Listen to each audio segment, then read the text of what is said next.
All right. Yes. Okay. So today we're going to be going over the Android operating system. Uh, in case you couldn't tell, I'm a guest lecturer. Um, I am Manny's postdoc in his lab, and yeah, so we we chose to go with Android operating system. You'll see because it's a very open platform, and we use it a lot in a lot of our research projects. And how many of you have actually programmed in Android or iOS? Okay. How many of you know Java? Okay. It's not a big deal if you haven't done any of these, because I'm going to show you here in this lecture, kind of teaching you how to fish, because we obviously can't go over all of Android programming in one day. So I'm going to show you how to navigate the API. We're going to do a little demo at the end, and I realize that there's not a lot of outlets. So although I do want to do a demo with you guys, it'd be cool if you could program along. But if I don't know if you want to save it until the end, or because I know battery's a limitation here. Um, and we'll try to cruise through these slides. And if you guys need a break at some point, I'll stop and we'll go from there. Okay. So first, yes, this is the attendance. So if you want to scan the barcode or go to that, oh man, I thought I put a better URL. Yeah, if you could scan that or fill out that form, I'll give you guys a second. If not, it should be on Piazza.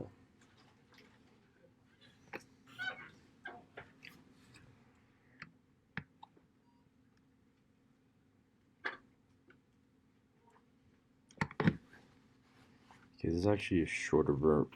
I don't need to type it out because I got a shorter version of that URL.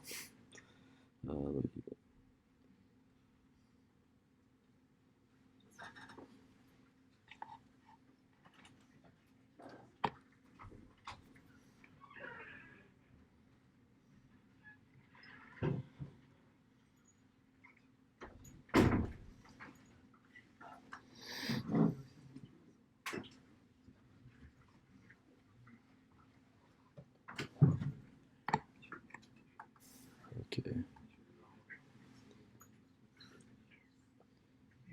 Okay, I do have.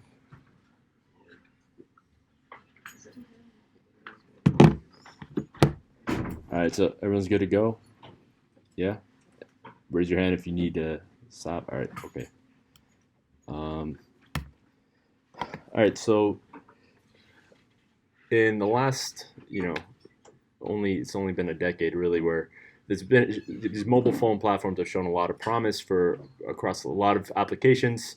They're everywhere. They expect there was 2.6 billion in 2016, and 6.1 billion are projected by 2020.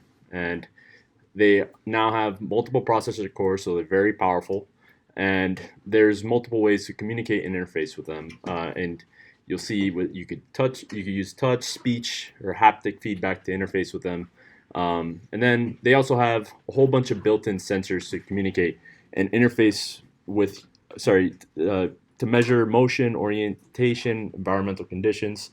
And so that's kind of the premise why we're introducing this in the context of embedded systems, because you guys are going to be doing a bunch of embedded systems projects in this course, and you have some state-of-the-art embedded systems in your pockets, with a whole suite of sensors that you can use.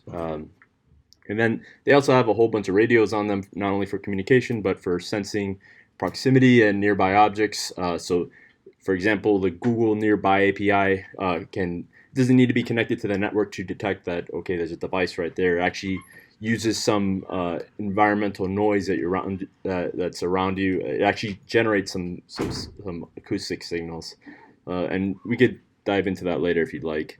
And then of course you have the cameras that, together with powerful CPU and GPU, can provide you with an augmented reality. I mean, some of you might have heard of ARKit and all these new platforms that are enabled by these devices. And again, because we have this large suite of sensors, we can actually make a whole bunch of rich inferences from these. So for example, from your location, you could make inferences about not only the location and places, but the religion, your the friends and habitats, your shopping habits. There's no privacy nowadays. And even with acoustic, you could perform identity checks, speech, social context, your location type. And obviously with IMUs, you could do a whole bunch of you could do human activity recognition. There's a lot of research in our lab that actually focuses on that. And you could even create passwords with your motion. There's a lot of research in that direction. You could do movement patterns. You detect aggressive driving, even your transportation modes, or some more health-oriented stuff like detecting epileptic seizures. And then, of course, you can also, these are easily interfaceable with other sensors. So if you have Bluetooth sensors, you could detect, these are some medical applications where you can connect them to medical devices, and they're currently being used for stress detection, to infer things about conversations or other medical conditions, as well as your smoking habits. And they have, as I mentioned, they have led to this ability to kind of monitor your physical and personal health. This is just one of several applications, or millions of applications that these phones are being used for. So, for example, on the right, there's this mHealth framework that's actually used today, where for healthcare innovation that allows patients to provide doctors with their current healthcare status, and with a whole suite of sensors that are enabled. And then also, AutoSense is used for measuring exposure to addictive substances that helps people get over addiction. That's why cocaine addiction was on the previous slide. And of course, there's a whole, in the research you can use these mobile phones for, performing some pretty. Here where saying it's affordable way to do look at brains for medical diagnosis by enabling some lens-free microscopy or some lab on chip. We in my PhD we also use a lot of mobile sensors like this for some advanced application, because it's if it's very affordable, and it's very powerful. And then this is actually a project that we're working on now, where this is kind of a more realistic setting where we're actually enabling a whole suite of sensors on patients with brain implants, where we're trying to capture the human experience and see how it correlates to brain signals that are.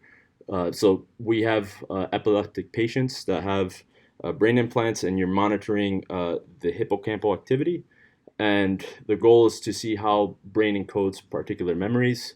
So I won't get into some of the details about the neuroscience behind it, but in a nutshell, we're seeing, okay, if we could put them on this path and tell them to take a tour of UCLA, we're gonna see how the brain signals correlate to some inferences that we're making across these sensors. And we have this large suite of sensors for this project, where we have all these devices that are kind of fine-grained, like a GoPro and some matrix this matrix creator that's kind of running on a Raspberry Pi, where you have all these directional microphones. But in addition, we also have a smartphone that's going to be hanging here, and the idea is that eventually this is something that these users will want to take home if we're trying to help them with the encoding process, because these implants can provide feedback to the brain as well. So in a nutshell, we're trying to see if we can make the same inferences using only the phone sensors, so that it's portable and they're not wearing this Ghostbuster setup, and it's very lightweight approach, and we can also maintain privacy, so we don't have to have a GoPro on them and all that. And this is actually an ongoing project, so for those of you who are still thinking about projects, it's probably something we're going to formalize in terms of what you can contribute if that's something you're interested in.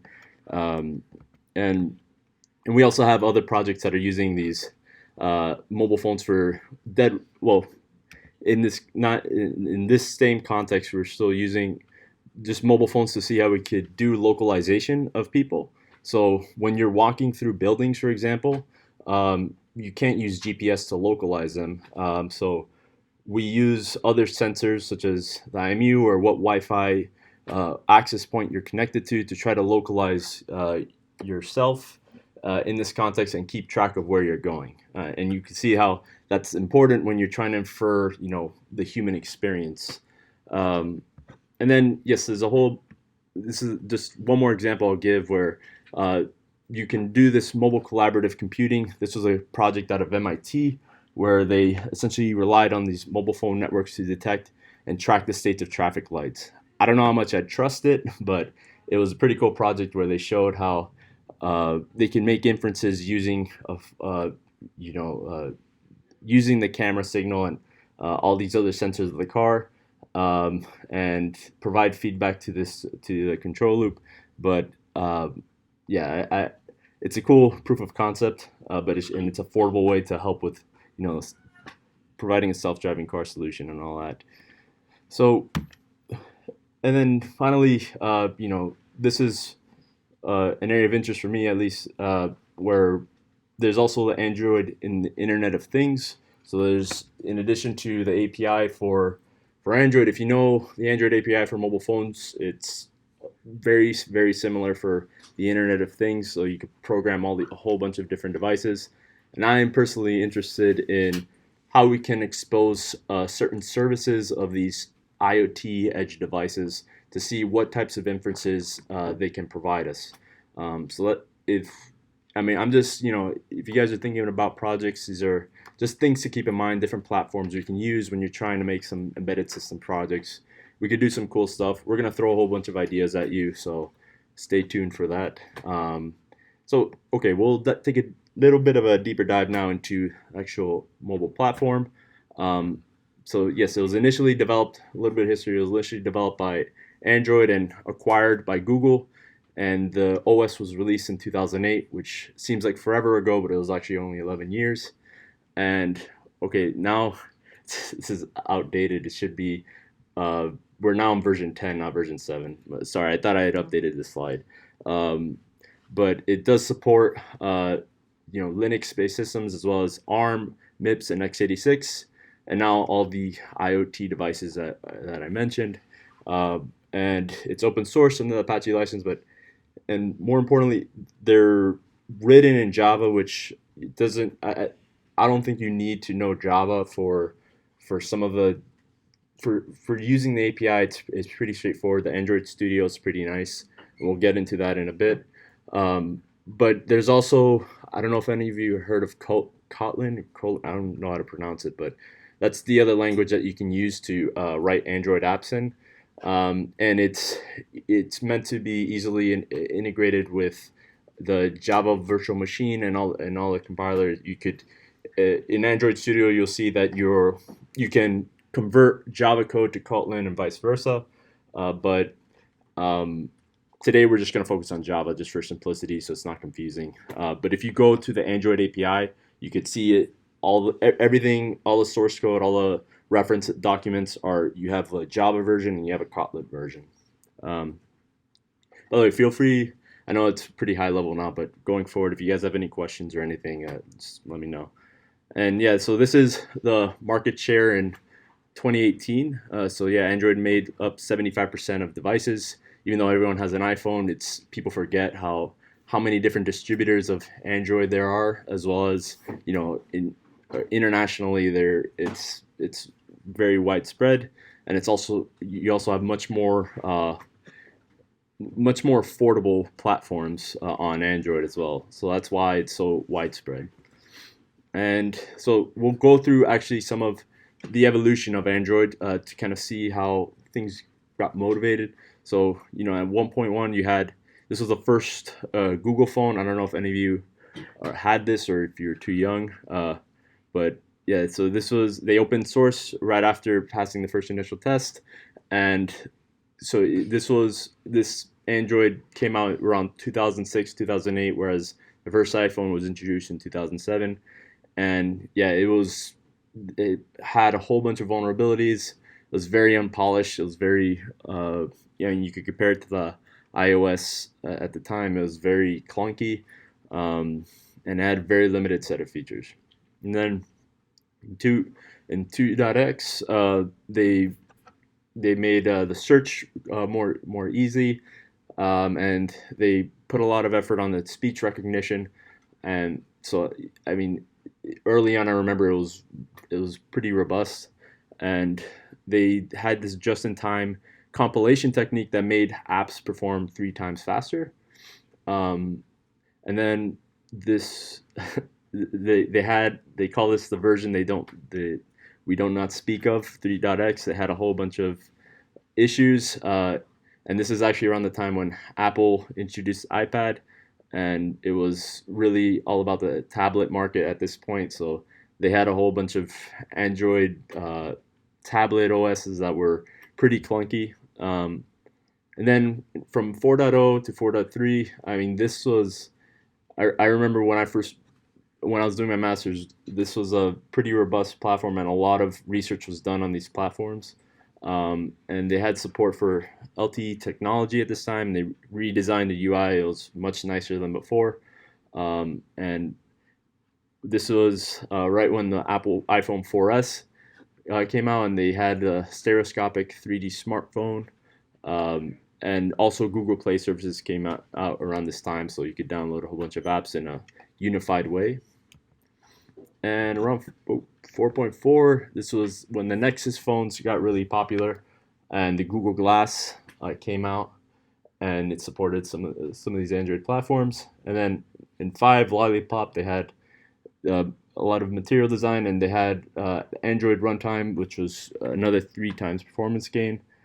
And then when Marshmallow came out, they had real-time permission checking. So a lot of security research at this time was, you provide I mean, we'll go over permissions in a bit, but you'd essentially provide you'd give permission to any app, and it would have access to whatever permission you gave it for the rest of its life cycle. So this was when they first introduced, whenever permission was trying to be accessed to any sensor of your phone, like your internet or your location, it would ask you in real time.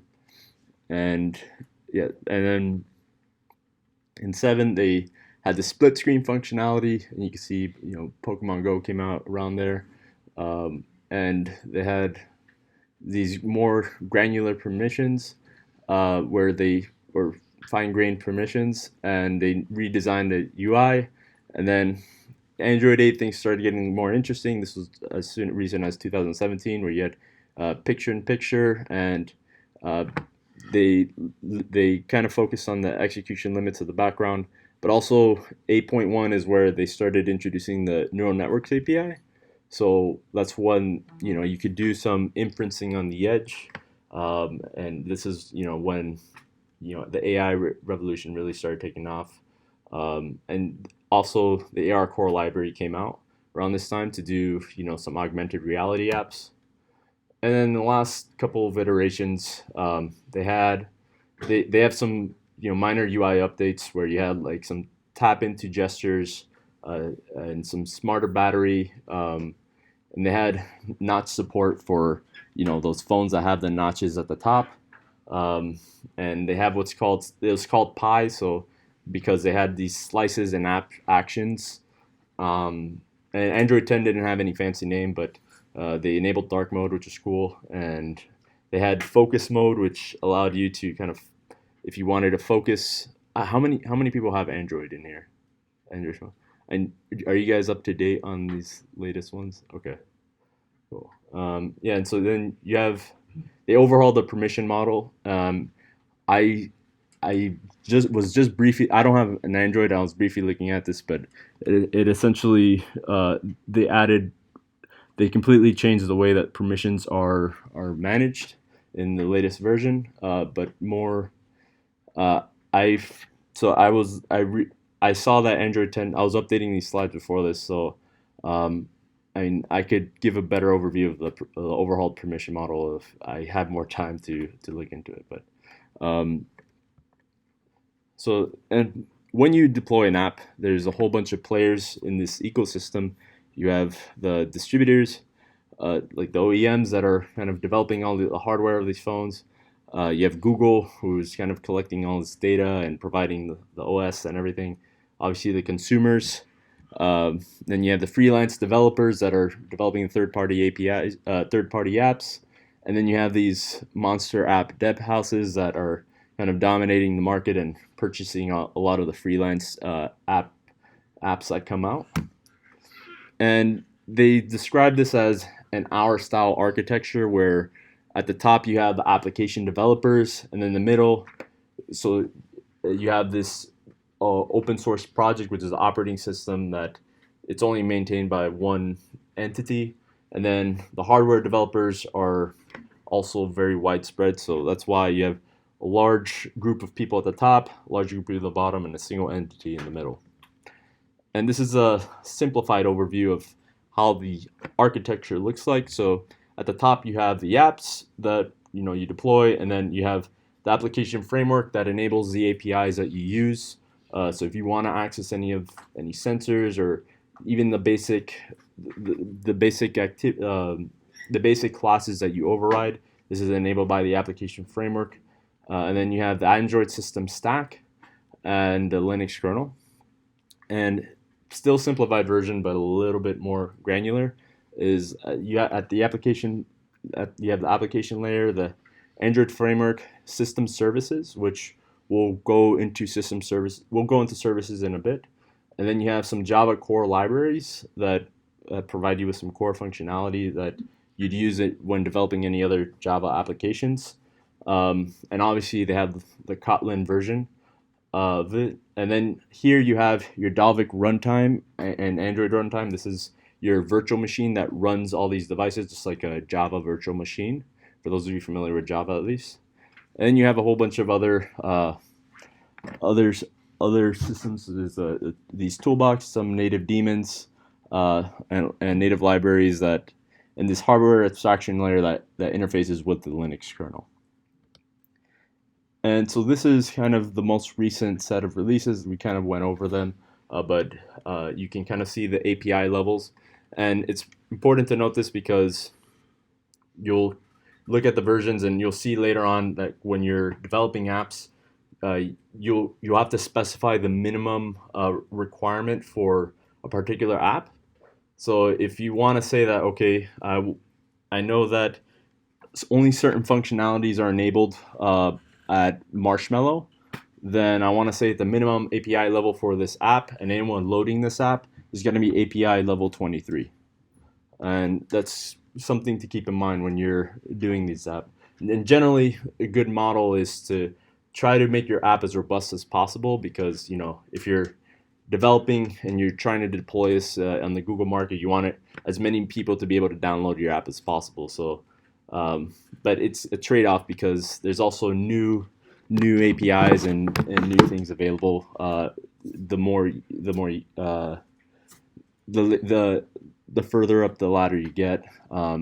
It's annoying because you'll see that there's little minor updates across different APIs, and sometimes you're forced to jump to the next API. Even like I was just debugging something the other day where it was the media player where we're developing a playback for a video, and it was I think just to slow down the video programmatically, it was I think a jump of like 4 APIs, so I had to increase the API level by that. So it could be a nuisance sometimes. And then the reason, and one of the biggest reasons, as I mentioned, why you want to support these minimum APIs, because first of all, not everyone stays up to date with their software. I'm sure several of you have been guilty of not updating your software, but also the ecosystem is fragmented in the sense that this is kind of hard to decode objectively, but the whole idea is that because it's an open source project, you have so many different vendors, and whenever they release a new API feature from the AOSP project, then it takes a lot of time to percolate throughout all the other developers. So this is kind of just showing you that as time evolves across different APIs, this shows the amount of platforms that supported them.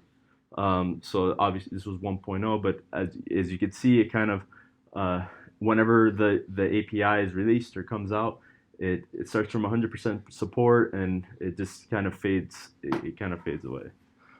So in addition to people not updating their phones, you have the actual developers like Samsung or some of these other developers not updating their APIs, or just because they have to augment their custom systems.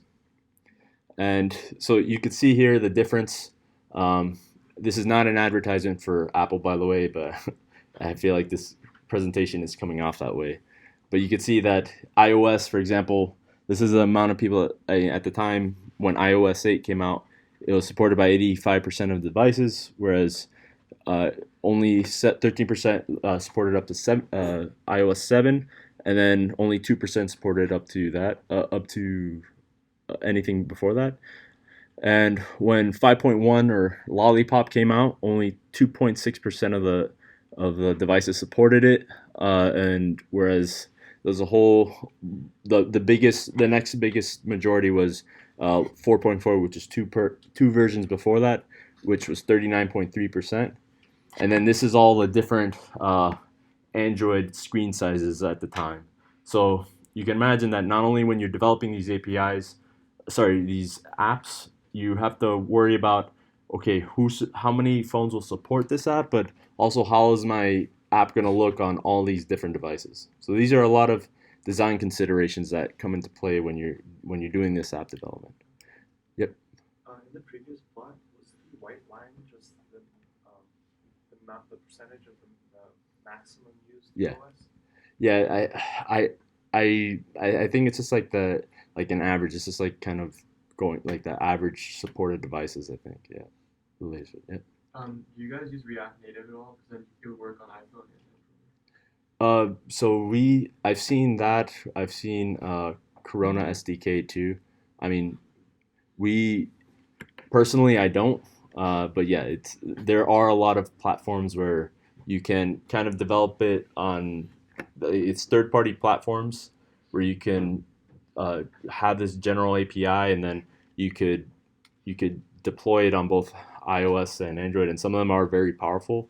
But I will say, like, if Android comes out with a specific API, sometimes if you want to customize it to it, or if iOS has a specific feature, sometimes it's. But I think for general purpose applications that might not be that complex, yeah, that's most likely the way to go. Where you just have third-party app and you just deploy it right once, deploy everywhere else. So this is the Android application frame.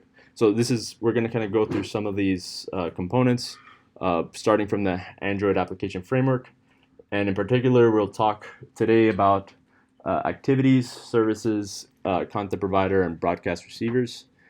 So Android activity is kind of the main component of your applications, where it's an activity. It's a single focus thing that a user can do corresponding to one UI screen. And so when you start an app, it will typically have a main activity where it will call a main activity, and it's essentially your entry class, your main function. And in this lifetime, it's going to start on onCreate and end on onDestroy. So every time you open an activity or call this activity, then it will call this onCreate function. It's kind of what happens at the beginning, and then whenever you stop the app, or so that's whenever you close it or anything like that, Android will always call the onStop. And the only time that it will ever not call onStop is if your app crashes, if you have a null, if you reference a null pointer or something like that. And then there's a visible lifetime, where it's actually from the visible lifetime's from sorry, I said on create to on destroy. There's also on start to on stop. So on destroy is actually when you close that, when you kind of stop your app altogether, whereas on stop is when you kind of navigate away from it. And then the foreground is on resume to paused. So that's when it's partially visible. So it won't delete. It won't kill the app altogether, but you could still resume it. So this is kind of this state machine where you define different functions whenever you want something to happen. And a lot of times it, it it happens because if you navigate away from an app, you might want to stop writing to a file. You might want to make sure that your any files are stored or saved.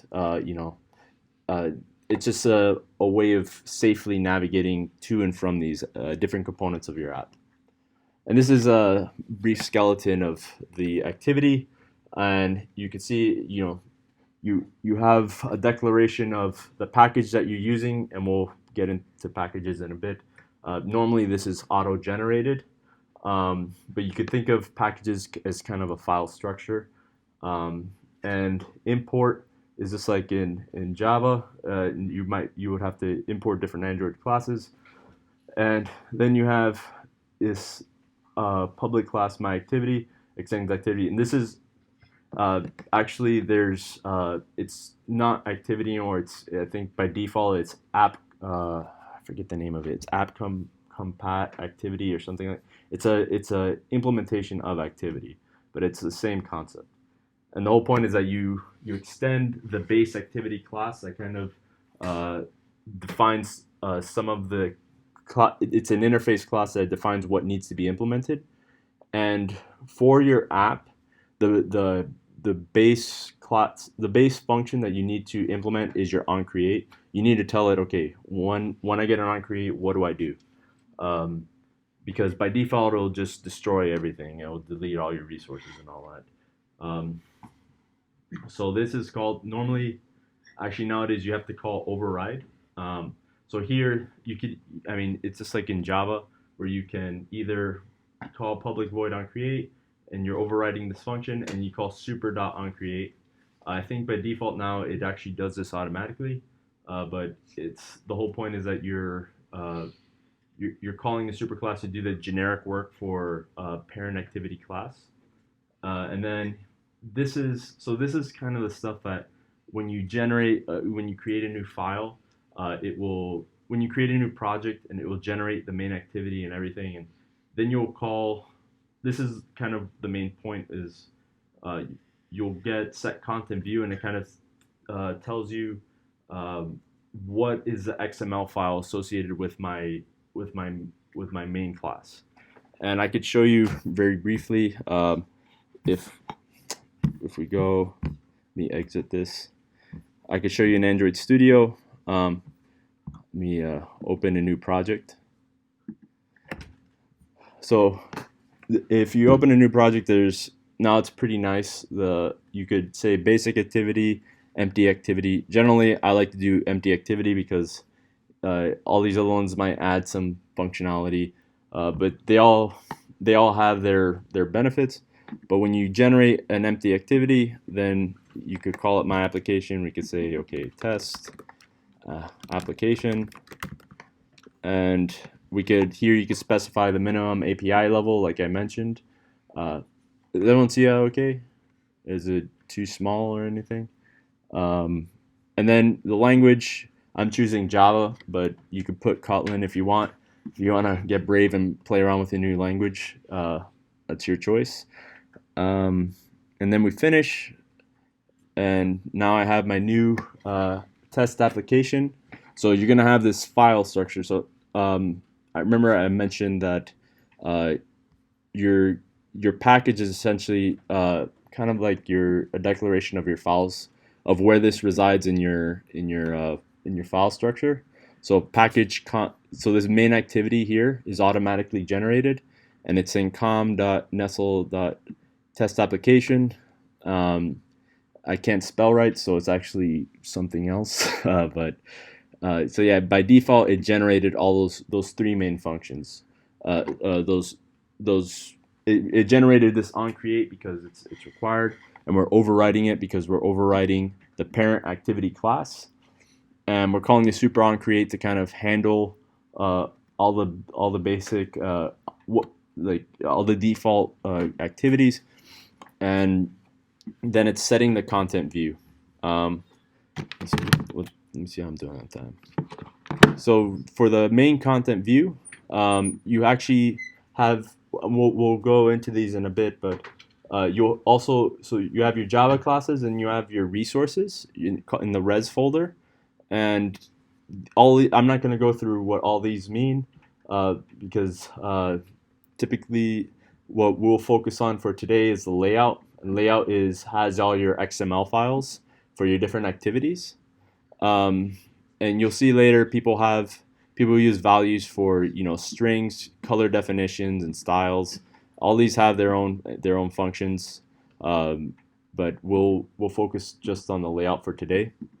And the layout view is actually pretty nice. So here you can see there's a design, and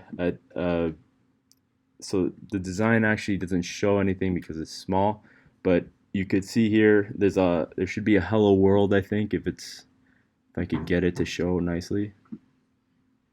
Yeah, so this is by default it generates a hello world, and this is what's called a text view. It's just like a little text box that you could generate, and this is a relative layout, I believe. So we'll get into different types of layouts actually. So here's the XML layout. We define this text view, and don't worry about remembering all this because we're going to go into each component individually. But then I could essentially build it. I can make my project, and I have this little. So it's just building right now, and you can see the output here. So it builds correctly, and then I could run the app. And I'll show you, I'm actually connected to this tablet here. So this is the tablet, and okay, it shows hello world.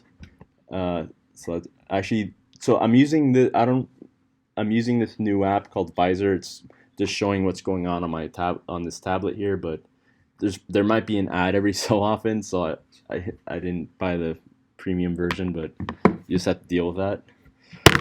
So yeah, I mean, that's generally. I'm going to show you some components for the rest of the class. We'll go through some of these programming environments. So yeah, that's an activity. I mean, everything clear so far? Pretty straightforward. Yeah, so it's the Android Studio makes it pretty easy to interface with all these devices, and I think it's fairly simple to get into the API because the Studio it makes things very easy, and it tells you what you're doing wrong, and it tells you.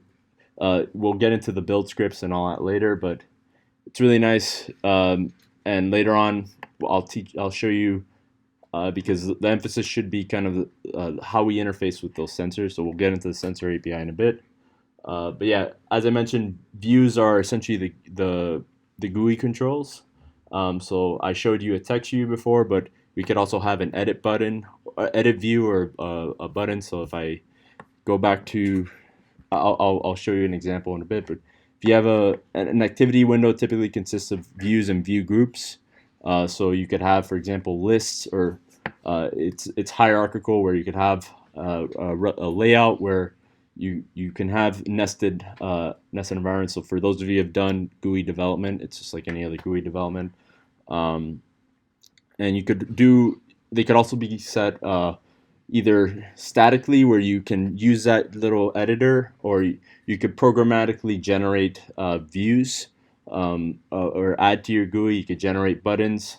You could set different properties. You could set the focus. So if you have like a little edit box, you could put the focus on there so that they could start typing.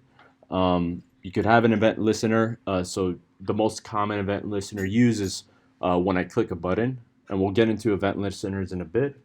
And then you could also set the visibility. And then we could use, as I mentioned, you can use the layout to place views. This is where it kind of gets hierarchical. So if I kind of go here and I show you, I could add a button to the front here. I don't know if there's a way to zoom in on this, but Let me see if I could make it larger. Yeah. Yeah, so I just dragged the button. If you want, you could also, do this programmatically. It automatically generated the XML code, and you could figure out the layout and the width and all that. But I mean, yeah, some people are very particular, and when you get, it's kind of it is an art. So it's just like any other GUI development. But some of these are just kind of nicer. And this is a constraint layout, but there's a whole bunch of different types of layouts that you can do. Like linear layout is essentially just drag and dropping it, and then it will kind of keep everything flushed together, and you could add space if you want. We don't have time to get into all the layouts. And then here, you could go here and say, okay, I have a button, and let's say I wanted to call this test button, and you could then say, let's say I can then do button B. So I'm going to do button B is equal to find. So we're gonna import button. There's like a little shortcut you can use. That's, I think, Option Enter, and it automatically imports your button, just like any other Android. And we're gonna try to grab that button by doing find view by ID. So find view by ID is going to be your best friend when looking for different views. And there's the general resource container or class is called R, and then you'll say R dot, I think it's layout dot, I think it's R dot ID, sorry, and then it should be test button. So R dot ID is kind of accessing all the IDs that you specified for all your views, and then there's test button. And to be honest, you're not gonna have to memorize all this. I think the key to the art of programming in Android is just like any other Android. You're gonna be Googling how to do this every time. Probably going on Stack Overflow and saying, okay, how do I set an event listener for a button? That's the reality of this. There's no way you're gonna remember every single thing. Like right now, I don't remember the exact syntax for setting on-click listener, but so you could do that. You could say, okay, b dot set on-click listener, and then you could set on-click listener is essentially just going to tell you what happens when I click, and then there's different ways of kind of showing what happens. So there's different actions that you can do. You could either set kind of an anonymous function here where it says when I call this, for those, I don't know if you guys know anonymous functions. If you don't know Java, then you may not be aware of it, but it's just, you could either define a function here separately that says, okay, when I click it, call this function, or you could set it an anonymous function within this space. So it's a lazier way of doing it. And then here you could, let's say we want to change the text of that hello world. So we'll go to our activity main, and we'll look at hello world, and we go to the ID, which should be here.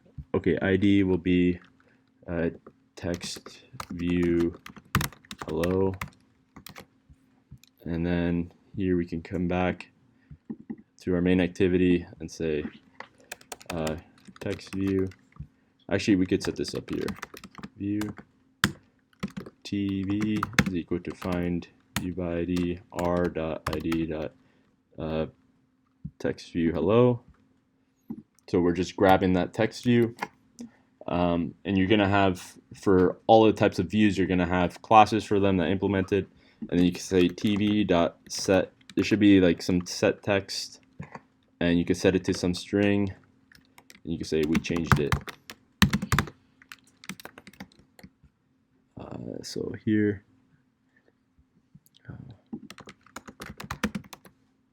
yeah, so there's just some That's just some Java we have to take care of because we're accessing it from an inner class here. We just have to put this final. It'll tell you. I mean, if I have this error, you're even if you're not familiar with Java, it'll tell you like, hey, you need to make this you need to declare this as final. If you're so you could just do that. So again, Android Studio is very helpful. So you shouldn't be afraid of approaching it, even if you don't know Java. Although it is nice to know Java, so I'm not discouraging you from learning either. So now, if we run the app, let's see if my app actually works.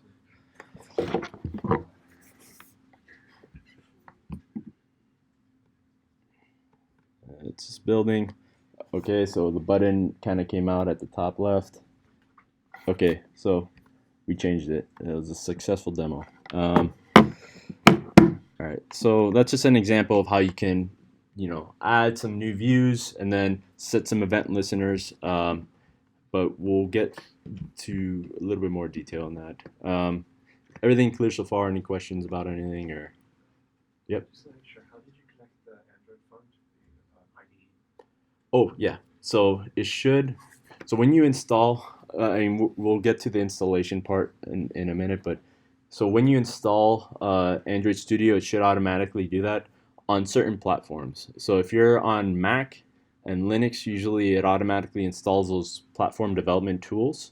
But the way that it actually interfaces it is the Android development tool set is a huge suite, and one of them is called ADB, Android Debug Bridge.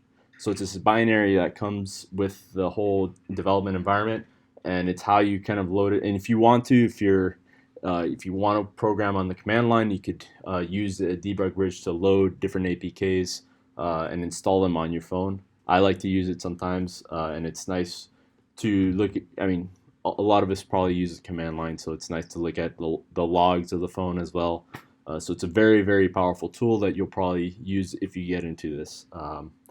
So that comes by default on Macs typically.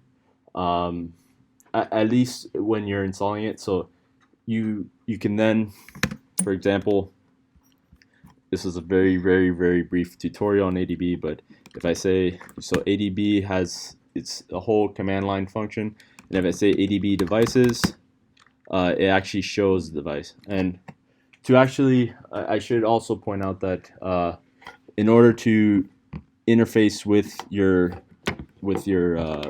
device, you're going to need to enable the debug options. So that was a very good question, because if you're trying to program, all these phones have been messed with and are very old, and they probably have them all enabled. But there is a way you could just Google for a specific phone.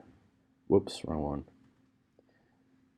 Different phones will have, because they have different operating systems, they have different distributors. They're gonna have different locations for this, but the whole point is you're going to look at the developer options, and then you're going to enable USB debugging, if you could see that there, right there. And that will allow you to start loading phones and testing it. Yep. Do we need actual Android phones, or can we use emulators on the computer? Yes, so that's another good question. But so I was going to get into that when we installed everything, but yes, you could also use the emulators. And usually they'll when you first try to install an app, like let's say I disconnect my laptop. Now by default it will choose. I think I have the Pixel 2 installed here, and it has a full emulator for this. So you can actually see this is a full Pixel, and it's I could do the same functionality here. The reason why so it worked. The reason why I actually use this is because later on we're going to use sensors, and although you can emulate some functions like shaking the phone, or you could spin it and see what happens. You could click like the phone button, or sorry, this is a screenshot. You can zoom in. You can do a whole bunch of things with them. They're very, very powerful. You can interface them through command line, but a lot of times, it's hard to get some of the sensor values. So if you're playing around with sensors, which we're going to be doing in a bit, it's easier just to use a real phone. Yeah, so I'll close out the simulator. Yeah.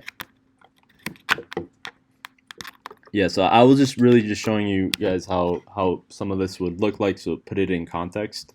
But we'll get to kind of the specifics of how to get set up and all that, and we'll walk you guys through it. So yeah, we went through views, and I already showed you an example XML file. This is a linear layout, and again, you can here you're going to be able to define a whole bunch of constants, strings, and so here, yes, here there's a lot of programming practices. Android Studio will bother you about this too, where it's saying that it should be any string that you put here should be defined in a file. So there's actually one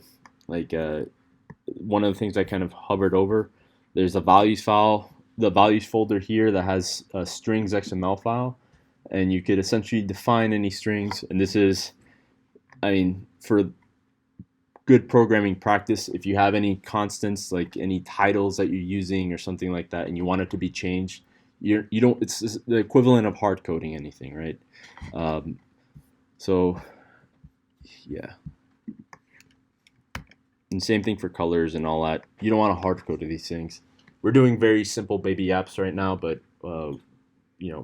for if you're going to deploy these in the Google App Store, you want to keep this in mind.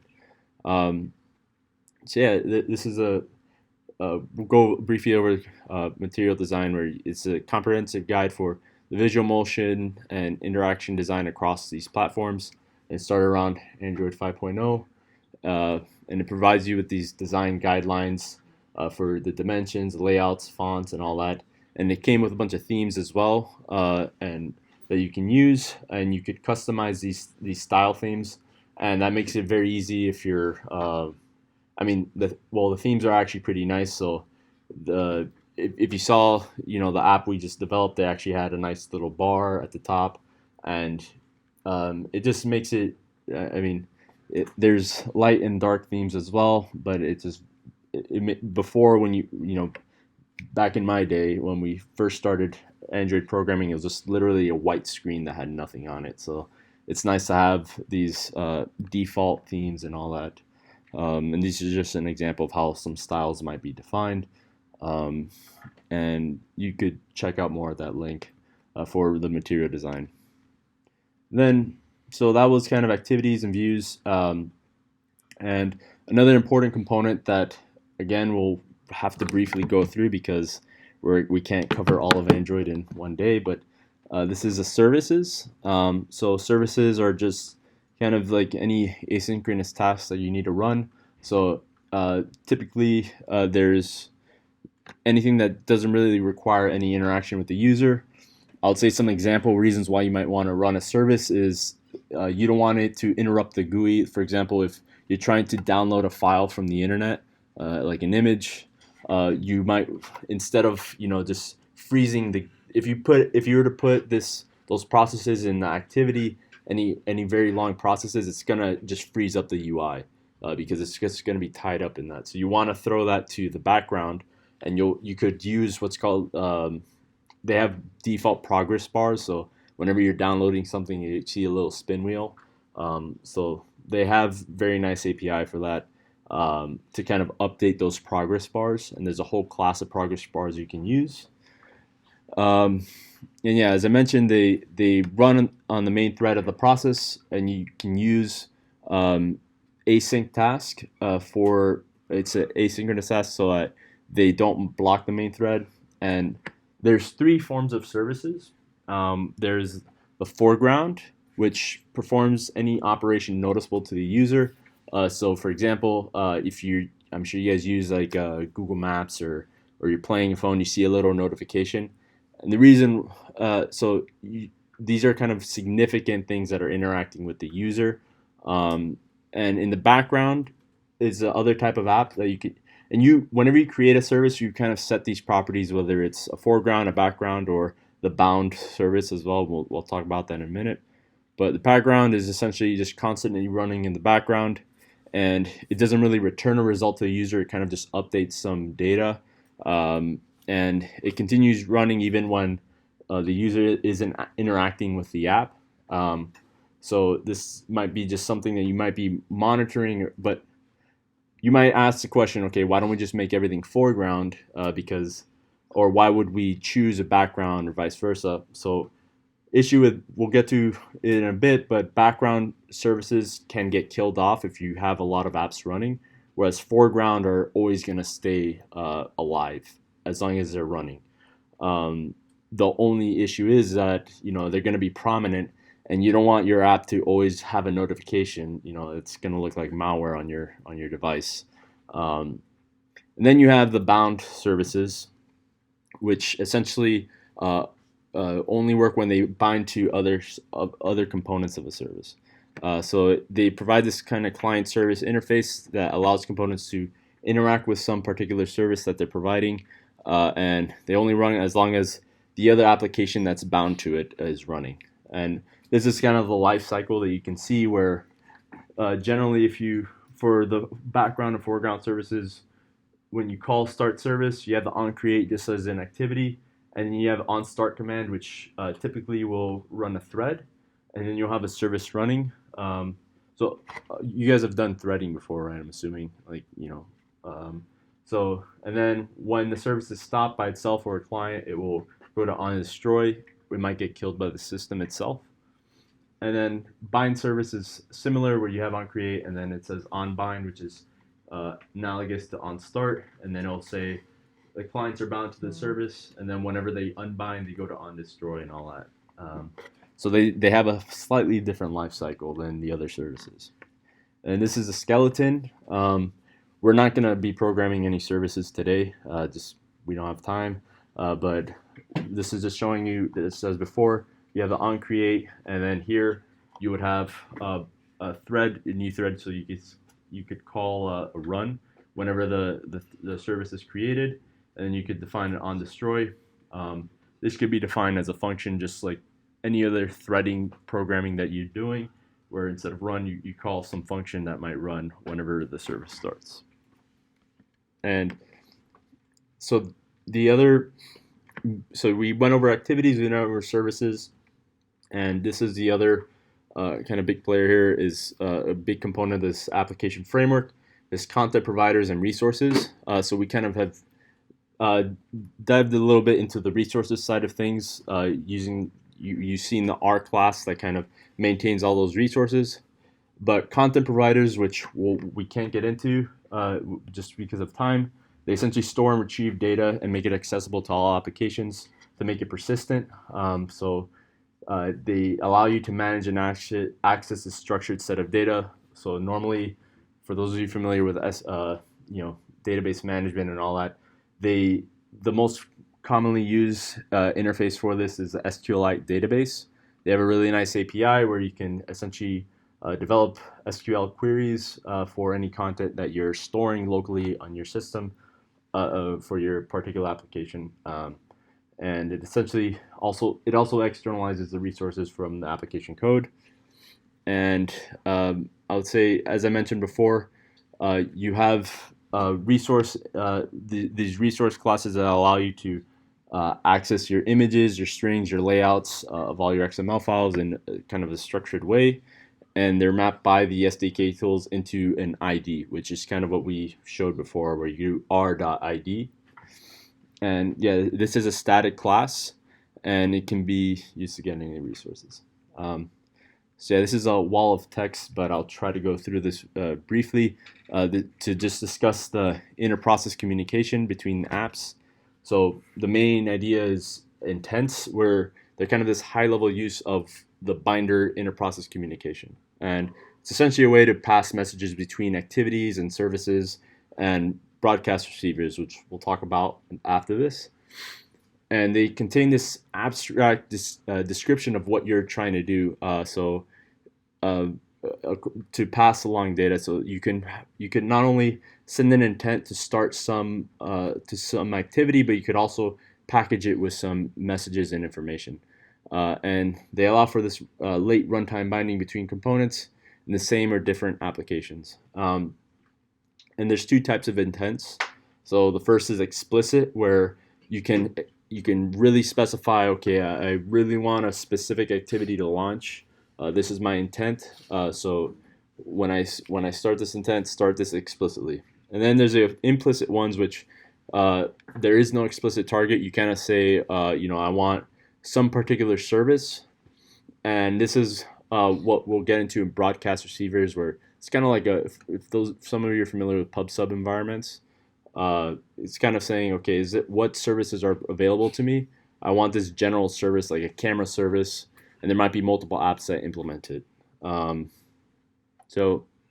once an intent is issued, the Android system finds the appropriate activity or service that to respond to this intent. And as I mentioned, there might be multiple agents for this, and an intent filter is specified by an activity or service or broadcast receiver to inform them which implicit intents they can handle. And like I said, you can filter by a specific category, data type, or an action. So yeah, these are your broadcast receivers, and these will this is kind of to provide some of these services and enable, okay, if I have some camera app or some service that I'm providing, I'm going to want to provide a way to kind of broadcast what it is I'm providing. And so this is kind of that's why I mentioned it's a system-wide pub subs mechanism, and you can broadcast the events at all time, and you can broadcast across all applications, and you could have local broadcasts within a process as well. And again, this is kind of some very specific details that you'll dive into whenever you eventually, if and when you develop a broadcast receiver, you're gonna see what the difference between global and local broadcasts are, depending on the security needs of or what applications you want seeing the services that you have. And the receiver is essentially dormant code, which gets activated once a particular intent subscribes to it. So you just have some code that's lying there, and whenever an intent comes, it will call whatever code you have. And a receiver can be registered either dynamically from the class instance or statically within the manifest file. So we will talk now in a bit about manifest files in terms of intents and all that. But oops, went too far.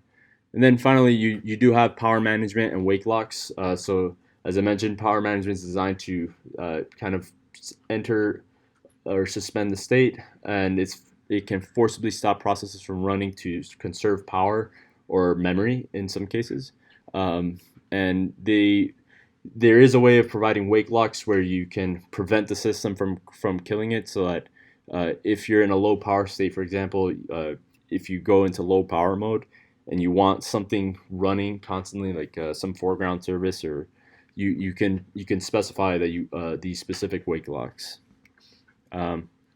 So yeah, now I mean we've already made an Android app, but we'll probably go into some of we'll do more of a demo now. So if you guys want to get your did everyone, I mean, who here has their laptops to kind of develop some things? Okay. If you guys want, I have maybe what we can do is I could either pass out phones, or I guess we could probably use the emulator for at least initially. We're gonna eventually develop two apps, so maybe just for now you guys could use the emulator, and later on if we have time, or depending on how everyone's feeling, we could use actual phones if you want to test it or whatnot. I'll show you some functionality of how it works. So if you guys have that ready, you could open up Android Studio. Do you guys want a break, or need like a 5-minute break or anything? Yeah? Okay, because I think we're at like an hour. Okay. I'll give you guys like a 5-minute break while you're setting up and all that.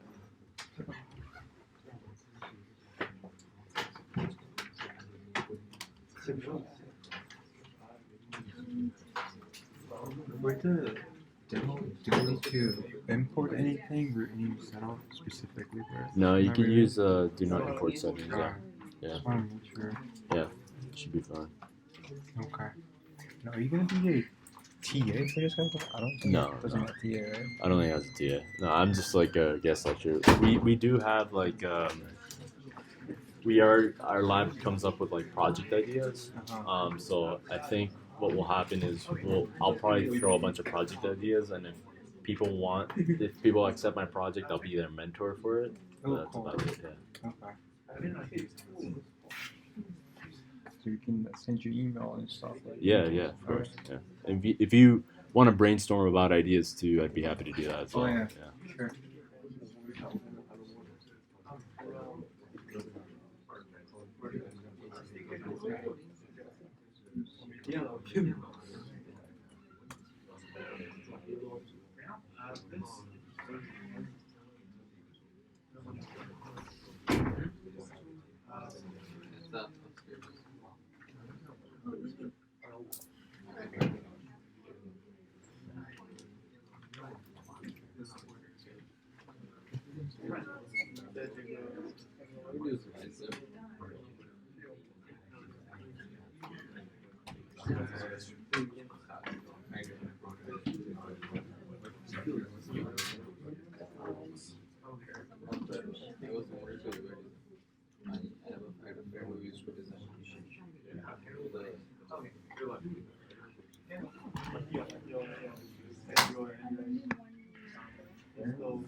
I know they have like Visual Studio.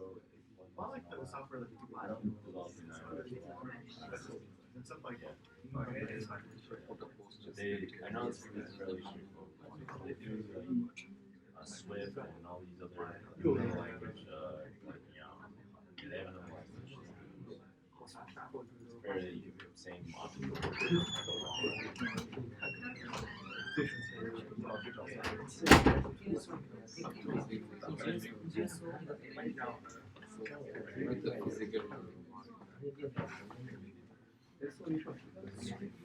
Yeah.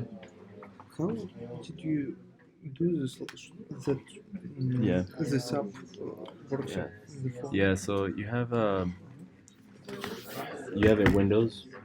Yeah, Windows is gonna be tough because you're gonna have to install ADB. So normally it should. Oh, did you actually enable the developer options? So I'm not sure. yeah, so if you go here, there should be developer options. Okay, so yeah, hold on. No. So I'll show you right now how to do it. So for the pixel, you have to enable it. So yeah, that's a pixel, right? Is this a pixel or? This is ready. Okay. So Okay. So it should be about phone. It should be yeah, about phone, and then I think if you do Android version, oh no, not this one. It's either Android version or kernel version maybe. Yeah. So now this is engineering mode. No, that's engineering mode.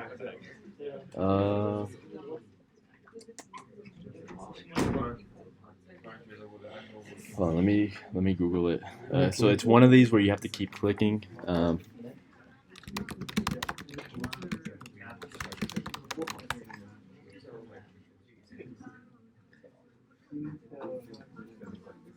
Build number. Okay. Yeah. So in the build number, where's the build number?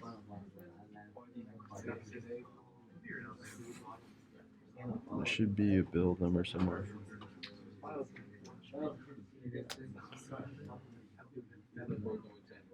Is this it? Yeah. Okay. So now we set that up. Now you'll have developer options enabled. Should be.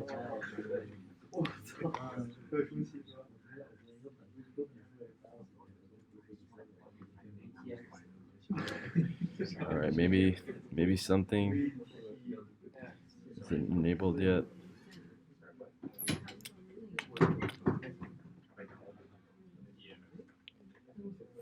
Yeah. So it should already be. If you go to settings again.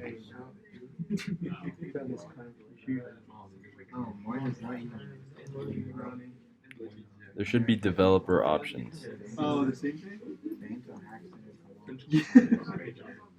This thing Yeah, here we go. So now you will enable USB debugging. Okay. And then you always allow from this computer. And now it should show up. oh yeah, I see. There you go. Perfect. Fine. Thanks a lot. All right. Yeah.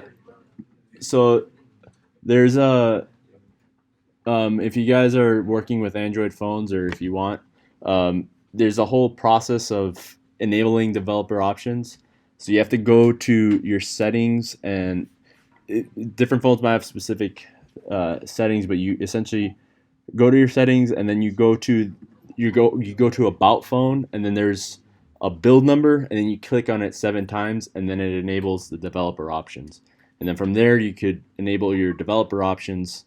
It's a very complicated process, but if anyone is using Android, I could help you out with that. Will you guys lend us Android phones if we don't have Android phones? Yeah, if you want to use it. Not like that now, but like for our projects. Oh yeah, of course. I mean, we have a whole bunch. Yeah, and we have tablets too. If you guys want to play around with tablets, yeah. So okay, maybe we'll start again. So yeah, if you guys have the Android Studio installed, these instructions kind of tell you everything you need to install. But actually, now when you install Android Studio, it takes care of a lot of these things for you, especially with the SDK manager and all that. The one issue is ADB. If you're on Windows, I think you'll have to install it differently if you want to do some debugging. But yeah, I think for the bare minimum for initially, you should be fine with just the base installation of Android Studio. And I'll see, we kind of have gone through this, like the file structure and all that. I'll try to discuss some components. So yeah, if you guys want to first test making a new, maybe the first thing we could do is just make a new app and then create an app and run it using the emulator environment, where you just create the app, the main activity, and then just run it and see if it opens up on the emulator. So if you guys want to do that initially, and you'll see one thing I'll go over just to go over some of the components. So there's Gradle scripts, and they will kind of specify a lot of the dependencies of your system, such as these are automatically generated when you start configuring your system, but it's essentially what maintains like the SDK version, the minimum SDK version you need, as well as any other dependencies for what needs to be downloaded. And honestly, you don't really want to mess around with this file unless you absolutely have to. And you'll see when you're developing and going through all your Stack Overflow solutions that sometimes you have to, but a lot of times it automatically takes care of it for you. So, for example, if you're using a particular API that is a greater version than the minimum SDK, then when you try using that API, it will tell you, okay, you have an error in this code because of the version. Do you want to update this? And then when you update it, so for example, if I want to update this to 16, you can then sync, and it will kind of recompile your whole project and make sure that everything is consistent, and anything that that needs to be refactored is refactored and all that. So it's really, really nice environment for you to kind of work with. It used to be much, much clunkier and uglier, but now it's actually become pretty robust. So yeah, if you guys want to go ahead and get that app going, has anyone not been able to do a base app, or you guys like good to go, or it's okay to raise your hand if like you need some time, or I think everyone's okay. Did everyone get like the emulator running? Yeah. Okay. Cool. Yeah. So yeah, just diving into Gradle. Yeah. So it's an open source build system that's used by Android Studio, and the module level build is the one that is most related to your app, and that's the one that if you do have to modify it, then you would want to modify that, and you could explore Gradle and all that more through that link. And this is ADB. This is what I was talking about before. This command line tool, and it allows you to communicate with either your emulator instance or your Android device. And there's a client that runs on your development machine, and the server runs as a background process on your development machine as well. And there's a daemon that runs on your device, your emulator device, that tries to communicate with it. And it's shipped with the development environment. So you should have it. It's just sometimes I've seen on Windows, especially older versions of Windows, sometimes it struggles to find the ADB. So these are some useful commands if you guys are into command lines. You could test it out if you have access to the file, where you could do ADB logcat, and you'll find logcat is going to be your best friend, especially if you look at you could actually see it in your Android Studio. You don't need ADB. There's a logcat here, and this is any logging that you do. There's a log API that you can use that says log.i, and it will essentially allow you to filter out messages.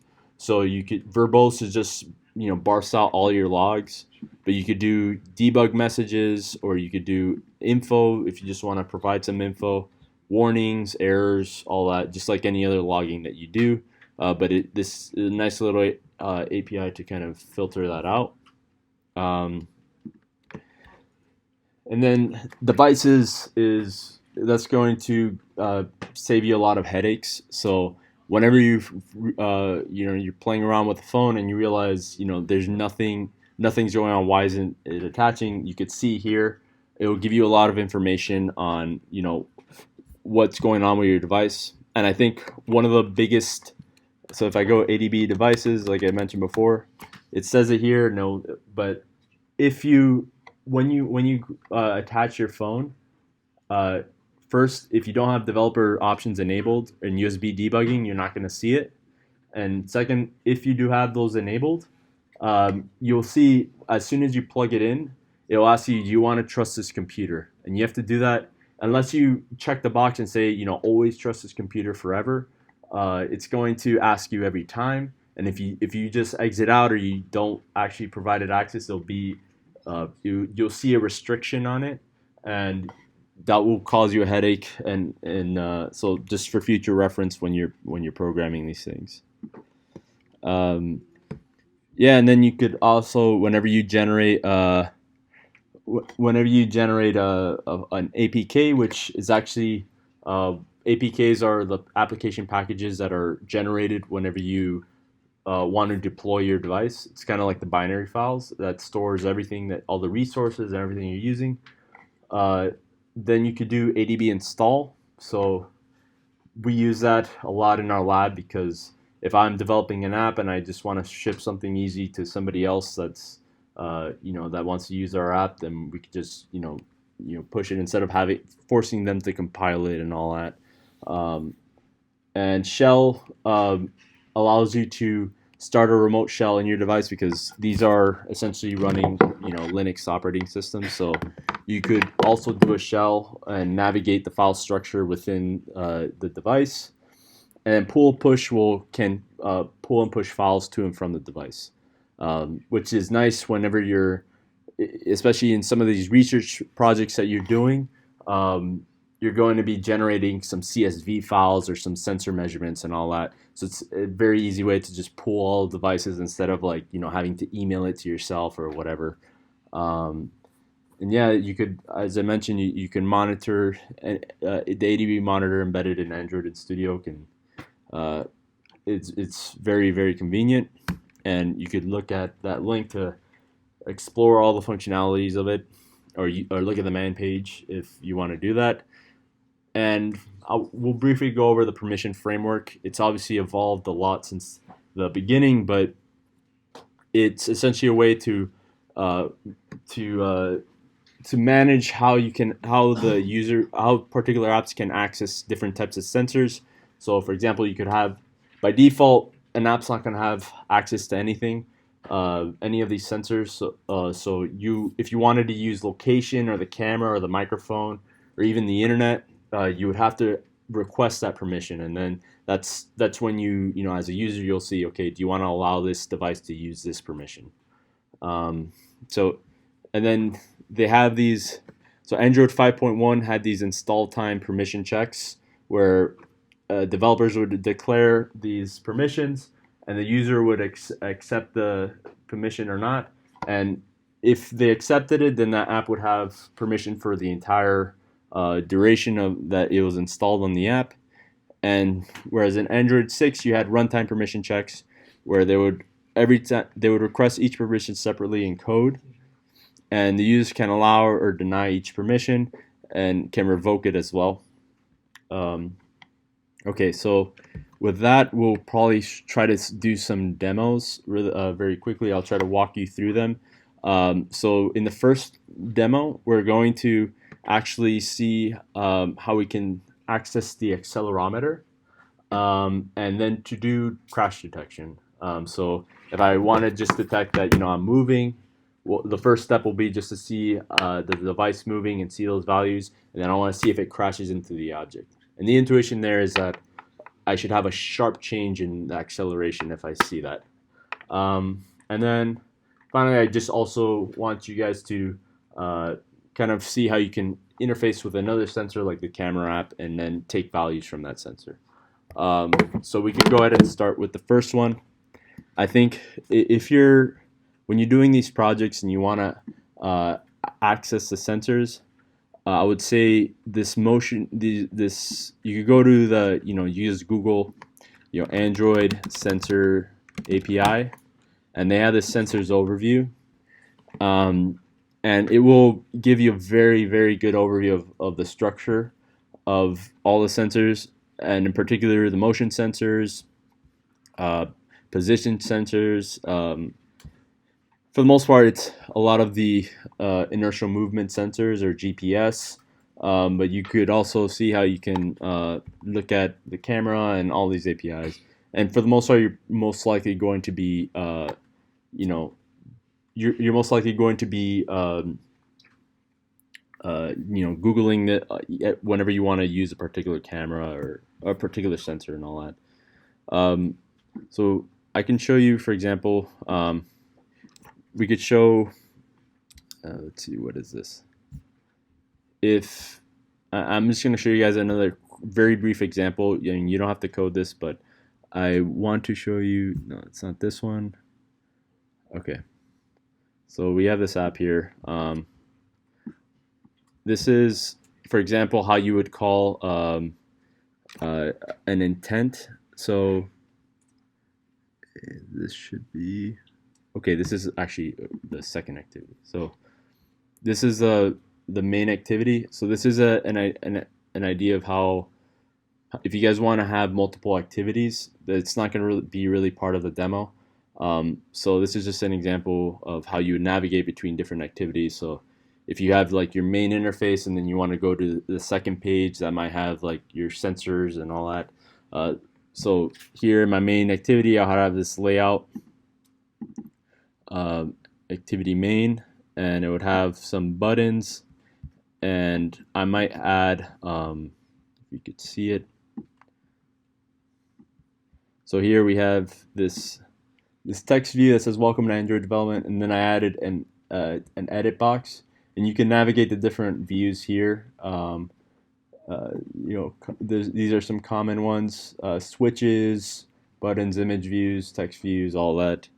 So this is an edit text, and this is a button. So what I can do then is, if I wanted to have a second activity, I would essentially you could create a new file. You could create, I think, a new layout resource file here, and I could call it whatever I want. So activity, second page, and this could be, the source set will be where it's coming from. So you typically, it's because we're just calling this from the main, we could put wherever we want, and we could by default set a linear layout, but you could later on you could look into what the different layouts that you have. But then we could generate this new content view here, that's kind of empty for now.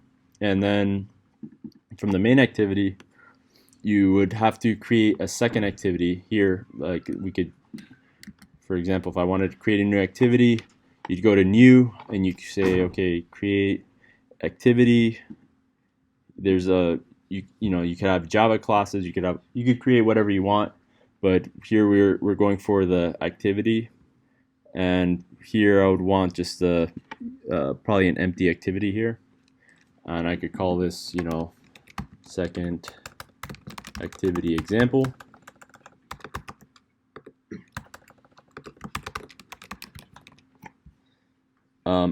Actually, when you generate a when you actually generate an activity, it generates. You could have this option of generating this layout. So I'll probably just do that, and I could delete the one I had here. Yeah. So this is a second example, and it's going to set this content view automatically here. Now, if I wanted to call this new activity, second activity, I could use that button here, just like we did before, where I find if this button that we had defined here is called button continue, then in the main activity I would find it, so button continue here, and you could set the on-click listener, and it's going to set the text to move to another screen. But then there's an API, the intent API that we discussed, like how to call other activities. And this is an example of an explicit activity where instead of the implicit where I'm trying to look for a particular service, I'm looking explicitly for this second activity class. In this case, I'm going to change it to the one we just created, second activity example. and we won't worry about this now, but this intent.putExtra is essentially how you would put some values or extra values into. It's essentially like the message exchange between activities. So in this case here, and then you'd call start activity from this point with the intent that you created. So the intent that we create actually takes in two parameters, at least for this particular instance, where you pass it this activity context, and then with main activity.this, and then the second activity example class that we're looking for. So if I run this now, you should be able to. Let me look at the.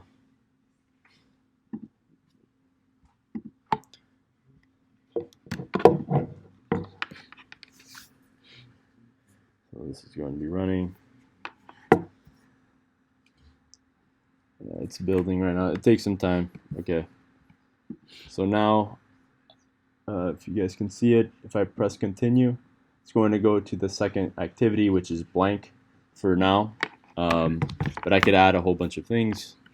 And if we want to, we could also put, for example, if I wanted to take if I press back and I wanted to take whatever I typed in here, I could essentially get this edit text that I created using the find view ID, and we just called it edit text, and I could essentially say, okay, intent.putExtra, and this is just some extra username, which is just a fixed string, and so that's kind of like the variable name that we're doing, and then we could call etname.getText.toString.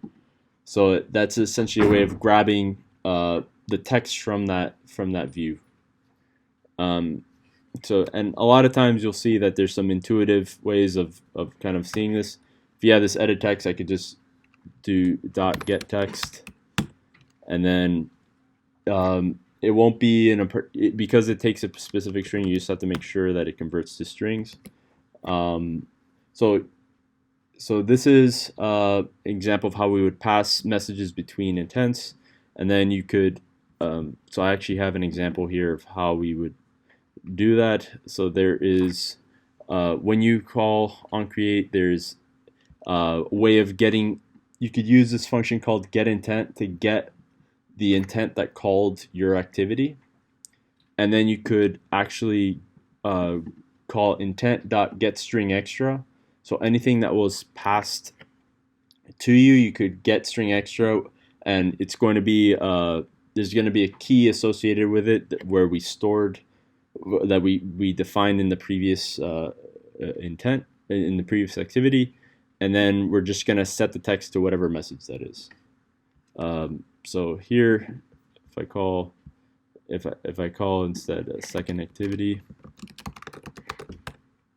And I'm going to share a lot of this code with you, so you don't have to worry too much about it, but I'm just showing you how you can pass messages between one activity to the next. So here, if we run it,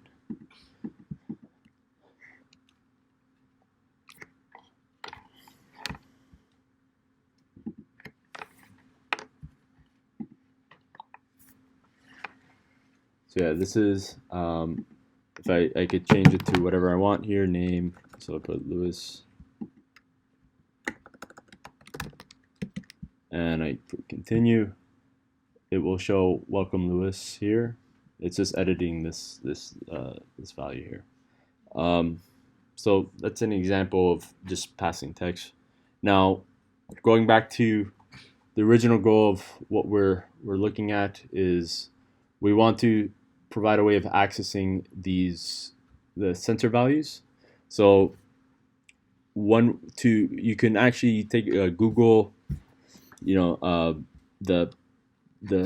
motion sensors API here, like I mentioned before, and this kind of tells you, it gives you a very good overview of the types of sensors that we're working with. So are you guys familiar with inertial measurement units, IMU?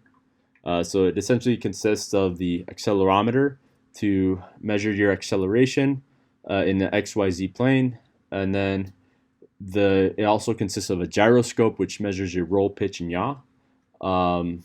Did the hand gesture wrong, but and then the magnetometer will measure your orientation very roughly, and it's not very reliable, but it is used to do this orientation. And one thing I'll say is that, you know, to use the gravity sensor or any of these sensors, you're going to have to use a sensor manager. So this is going to be a class that you have to import, and then you have a particular sensor, and you will essentially have to register the sensor. So for example, if we wanted to use, I should say that one nice thing that, and the reason why I keep pointing you guys to this API is that you really don't want to work with the raw data. It's nice sometimes to collect the raw data because later on you could then manipulate it however you want. But if you're trying to get some high-level inferencing about, for example, the linear acceleration, they provide these kind of inferred sensing values for you. So, for instance, here you could do a gravity sensor, or you could do linear accelerometer instead of having to use the raw values coming out of those very noisy sensor measurements. And there's even, I think, it's somewhere here, but there's, for example, a step counter. They already have that API for you instead of, that's very annoying logic that you have to write. And I would trust the Google developers much more than I would developing a step counter. So step detector, and then yes, if you want to work with raw data, this is how you would do it. So for example, if I wanted to get the accelerometer data immediately, then and they kind of explain too how you can do some of these calculations. But yeah, so essentially once you register your sensor manager, you would have to also develop this on sensor change, and you're going to get a sensor event. So depending, you typically if you register multiple sensors, they're all going to use the same on sensor changed, and there is a way in the API to kind of filter out or see what sensor is sending that event. So if I was using, for example, both the accelerometer, the gyroscope, and the magnetometer, I'd have to say, okay, whenever there's an on sensor change, I have to check which sensor is sending this value. But for example, here we're just looking at the accelerometer, and here's just a way of kind of calculating gravity using the accelerometer.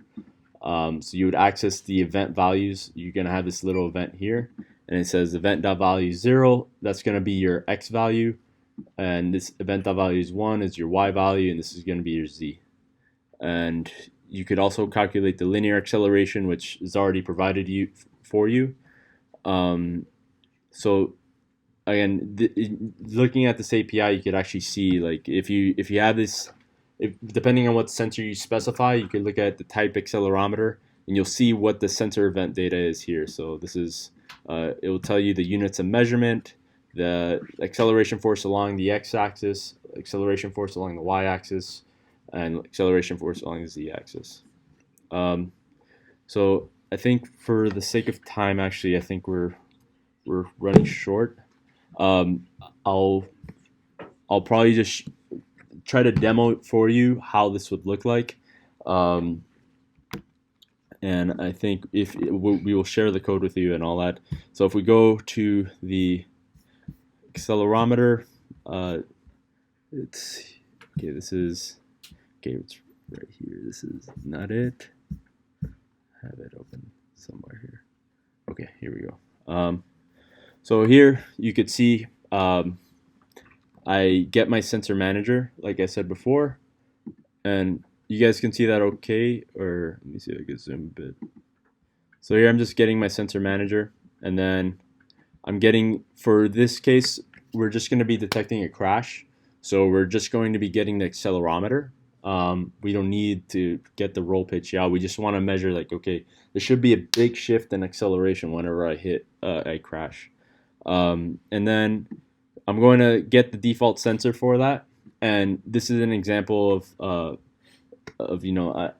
So just it's getting the default sensor for type accelerator. And then here I could in my layout I defined three text views. So these are the text views for X, Y, and Z. I'm just going to have 3 text views there. And then I'm going to have a button that essentially starts recording. So whenever I click that button, it's going to register the listener. So you can the sensors are always going to be running, but you want to register a listener that says, okay, whenever the sensors change or whenever the default accelerometer changes, we're going to call this on sensor change.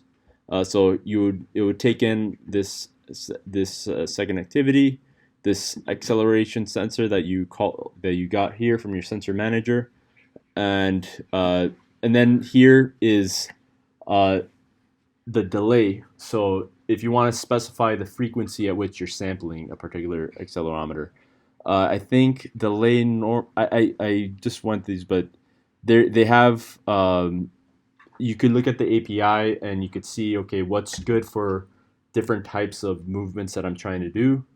And from here, you could see, okay, when the sensor changes, I'm going to set the text to XYZ. So I could actually just show you guys that really quick. I already have it enabled here. So if I show you, when I press the button, it's going to start record. Oh, I don't know why that last guy's not working, but yeah, it should be. Oh, yeah. So it should be. Whoops. All right. So this should be Z. So that was just a copy and paste error. So now if I rerun the app, see how that's why I was only updating 2 of those values there.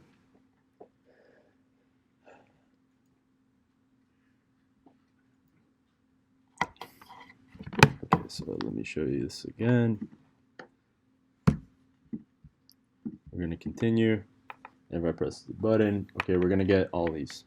Now, what do I do with these values now? I'm going to get the normalized value across them. So, I mean, you could look at the equations, but essentially I'm taking the square root of the sum of all these values, and I will essentially see if the magnitude is greater than 15. And if it's greater than 15, then I will essentially, here I'm creating a media player that will create this, that's going to play a crash file. So this is actually an MP3 file that you could put in the raw. So anytime you have like a media file that you want to put, like a video or an audio file, you'll typically put it in the raw resource folder. So now if I go back here, I'm going to be doing this, and then okay, yeah. So if I had a crash, okay, yeah, it's somewhat working, right? It's a little bit delayed. So that's an example of, just accessing those sensors. You guys will have this code. You could play around with that, and you could look at the gyroscope and magnetometer too if you want to play around with those. And then the last thing I'll show you guys is an example of implicit intent, where we have a main activity here, and we want to actually access the camera. So what I did was that we have this layout that has a couple of views in it.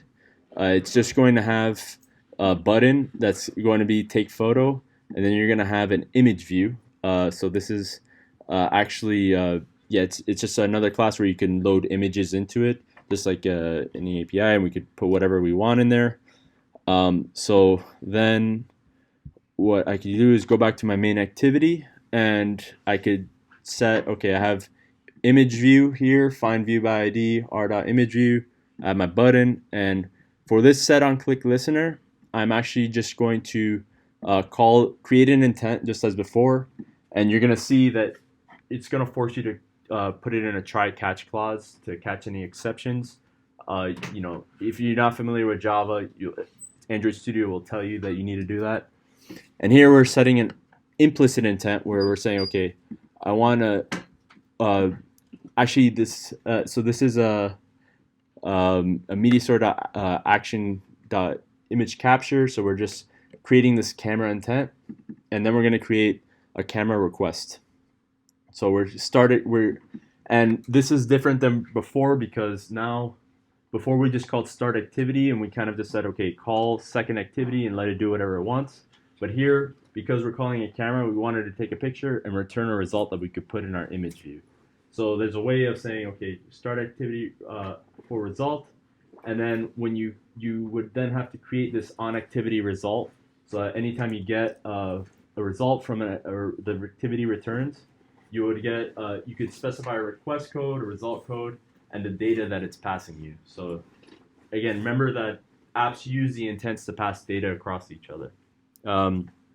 So here we're just checking to see if the request code is the camera request that we put up here. So we have this specific camera request that we defined up here. And then here we also want to make sure that the result's okay. So it's just a result that we get. And then when we get the data, we would essentially create a bitmap. So there's different formats you can use, and then you set the image. So this, I will run this really quickly.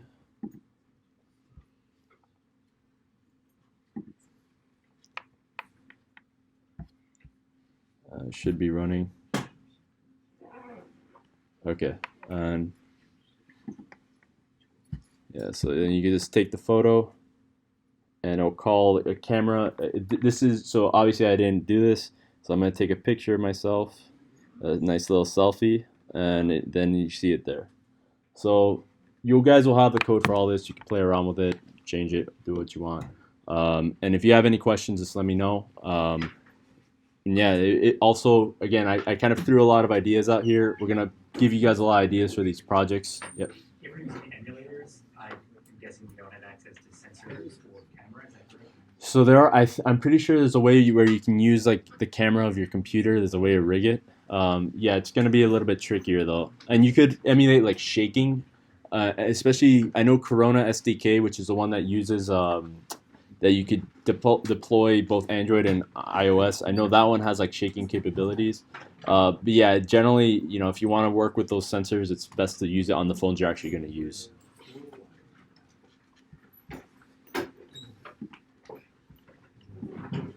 Okay. The lecture notes going to be posted on the outside? So this lecture is not